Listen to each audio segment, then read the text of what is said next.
Finish happy birthday कुरा काट्नेलाई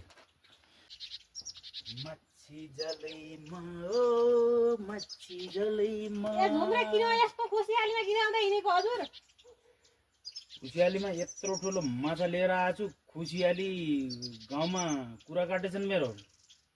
आज चाहिँ तिनीहरूले कुरा काट्यो भनेर माछा के भनेर कुरा काट्यो? माछा काट्ने हो। कसले के भन्यो भनेर त भन्नु भएन।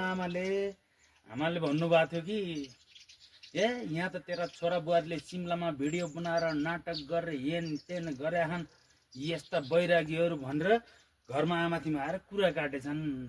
मैले तिनीहरूले कुरा काटे के भयो त मैले माछा काट्छु आज भनेर तिमीलाई माछा खुवाउनलाई। यस्तो माछा काट्ने हो? तिनीहरू कुरा काट्यो भने हामी त केक काट्ने हो साला। तिनीहरूको जन्मदिन मनाइदिने हामीले। केक काट्ने? कुरा काट्नेको जन्मदिन बनाउने? बनाउनु पर्छ नि। ओ तेरी माछा फाल्दिम? फाल्दै हुन्छ। माछा केक साँझ केक काटेर कुरा काट्ने जातिको जन्मदिन। तिनीहरूको बाउ हजुरबाउ आएर हाम्रो भिडियो बनाइदिएको थिएन हैन कुरा काट्नलाई। अरू तिनीहरूले खेतरा पठाइदिएको थिएनन् भिडियो बनाउनलाई। तिनीहरूलाई परपरी जन्मदिन माछा क्यान्सिल। जन्मदिन साँझ तिमीहरूको केक काटिन्छ।